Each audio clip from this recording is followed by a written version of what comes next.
नमस्कार, जय हिंद, जय भारत, वंदे मातरम। मैं एडवोकेट मोहित शर्मा। कहाँ हैं वो भारत देश के तमाम हिंदू संगठन के लोग जो इस देश के अंदर सिर्फ हिंदू मुसलमान पर ही उनकी आंख खुलती है? कहाँ हैं वो सरकार की चापलूसी करने वाले अंधभक्त? और कहाँ हैं वो तमाम लोग जो सिर्फ इस देश में हिंदू मुसलमान मंदिर और मस्जिद करते हैं? सबसे बड़ा सवाल ये है कि राम मंदिर से करोड़ों रुपए का चंदा गायब हो गया, लेकिन अब तक किसी भी हिंदू संगठन का मैंने इस पे बयान नहीं सुना। वो तमाम हिंदू संगठन जो पूरे देश के अंदर जगह जगह घूमकर हिंदू मुसलमान करने का काम करते हैं, अब वो एक भी हिंदू संगठन मुझे नजर नहीं आ रहा है। एक भी हिंदू संगठन की आवाज नहीं निकल रही। वहीं अगर अभी इसी चंदा चोरी में या फिर राम मंदिर से एक छोटी सी गाड़ी भी गायब होने में किसी मुसलमान का नाम आ जाता, तो ये तमाम लोग, सारे के सारे लोग, तमाम हिंदू संगठन एक्टिव हो जाते और पता नहीं कौन कौन से जिहाद का उसको नाम दे देते। और सबसे बड़ी बात यह कि वो देश की गोदी मीडिया जो 24 घंटे हिंदू मुसलमान टीवी पर बैठकर करती है, सरकार की चापलूसी और सरकार का जूता चाटती है। वो सरकार का जूता चाटने वाली देश की गोदी मीडिया एक बार भी सरकार से ये सवाल नहीं कर रही कि राम मंदिर का जो चंदा चोरी हुआ है उसके पीछे जिम्मेदार कौन है और वो चंदा कहां गया। ये पैसा इस देश के किसी नेता का नहीं था, ये पैसा इस देश की गरीब जनता का था, जो गरीब जनता राम मंदिर अयोध्या रामलला के दर्शन करने जाती है और वहां पर दान पेटी में प्रभु श्री राम का मंदिर में भव्य आयोजन हो सके, वहां पर लोगों के लिए व्यवस्था हो सके, उसके लिए वो चंदा देती है। लेकिन वो पूरा का पूरा चंदा ही साफ हो गया और एक सिंगल हिंदू संगठन, भाई साहब, ये जितने अपने आप को हिंदू धर्म के रक्षक बताते हैं, अपने आप को कट्टर हिंदू बताते हैं, सबके गले में कई कई लीटर फेविकॉल अटक गया अंदर तक।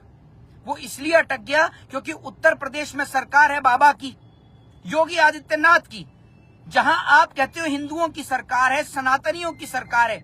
सनातनियों की सरकार में सनातनियों को ही टोपी है। उधर मोदी जी टॉफी बांट रहे हैं, इधर जनता को टोपी पहनाई जा रही है। यही काम हो रहा है। और सबसे बड़ी बात यह है, ये एक भी हिंदू संगठन, मैं तो इंतजार कर रहा हूं कि ये कब बोलेंगे, लेकिन ये नहीं बोलेंगे। वहीं मैंने आपको पहले भी बोला, दोबारा भी बोलूंगा, इस चोरी में अगर किसी एक मुसलमान का नाम आ जाता ना, किसी एक मुसलमान का, कि भाई मुसलमान के पास एक छोटा सा गहना भी गया है, ये सारे अब तक वो हंगामा मचा देते, ये देश की गोदी मीडिया पूरा यूपी का चुनाव उसी पे निकाल देती। भाई आप तो कल तक ये कह रहे थे कि जो राम को लाए हम उनको लाएंगे, अब राम के ही नाम पर चोरी कर रहे हो।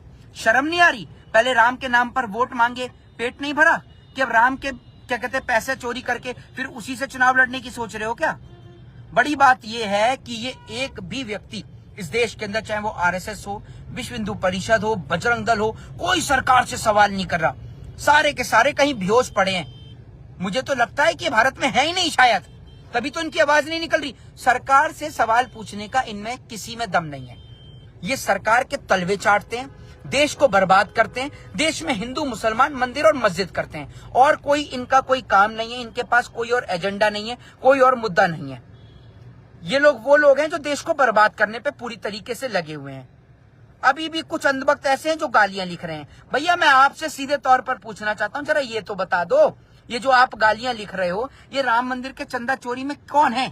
कौन है आरोपी? कोई मुसलमान है क्या? अब तो अपने मुंह से बोल लो, क्योंकि शिक्षा के नाम पर आप नहीं बोलते, महंगाई के नाम पर आप नहीं बोलते, बेरोजगारी पर आप नहीं बोलते, नीट का पेपर लीक हो जाए तो आप नहीं बोलते, एसएससी का पेपर लीक हो जाए तो आप नहीं बोलते, देश के अंदर कोई घटना हो जाए तो आप नहीं बोलते, क्योंकि आपने तो मोदी को अपना डैडी समझ लिया।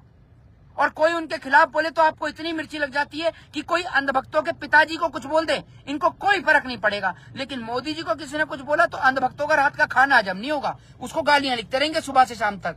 भाई आप मुझे ये बताओ, आप अपने पिताजी के लिए तो इतना सोचते नहीं हो।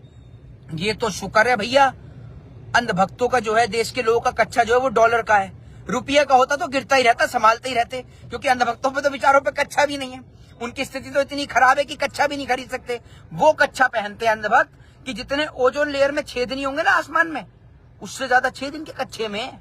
इतनी बुरी स्थिति है इनकी, और उसके बाद भी मोदी मोदी मोदी, बड़ी हिम्मत है भाई। और मोदी को भी सैल्यूट है भाई, मोदी को भी सैल्यूट है। इतने टेक्नोलॉजी के जमाने में इतने सारे लोगों को पागल बनाने का काम कर रहा है, कोई आम बात नहीं है भाई। नेता मंत्री सांसद सब खरीद रहा है, सारी सरकार गिरा रहा है। टीएमसी के सांसदों को इधर ले रहा है, अब उद्धव ठाकरे के पीछे पड़ गया। जानते हैं क्यों? माइंडेड नहीं है सर। बहुमत चाहिए सरकार को। सरकार सोच रही है हमारी सरकार ना गिर जाए, तो इसीलिए एमपीओ के ऊपर दबाव बना रहे हैं। और क्या कर रहे हैं, ये बिना डर के कोई चुनाव नहीं जीत सकते। और आज भारत देश की जो स्थिति है उसके पीछे के सबसे बड़े जिम्मेदार ये इस देश के अंधभक्त हैं। ये आप समझ लीजिए। अमेरिका हमारे देश के 3 सिविलियंस को मार देता है, तब ये अंधभक्त सवाल नहीं पूछते। राम मंदिर का चंदा चोरी हो जाए तब ये अंधभक्त सवाल नहीं पूछते। पेपर लीक हो जाए तब ये अंधभक्त सवाल नहीं पूछते। लेकिन हाँ, कहीं हिंदू मुसलमान हो जाए तो इनकी मरी हुई आत्माएं भी जाग जाती हैं। समझ रहे हैं आप? तब तो ये मरे हुए भी जग जाएंगे। तब तो हिंदू मुसलमान करने में, क्योंकि जहां देश में दंगे हो वहां इनको मजा आता है। बिना कलेश के इनका कुछ नहीं होता। ये समाज की सबसे बड़ी बद्दुआ है अंधभक्त। सबसे बड़ी बद्दुआ समाज की अंधभक्त है, याद रखिए। आप लोगों की क्या राय है, क्या प्रतिक्रिया, अपनी प्रतिक्रिया कमेंट बॉक्स में जरूर दें चंदा चोरी को लेकर। जय हिंद, जय संविधान।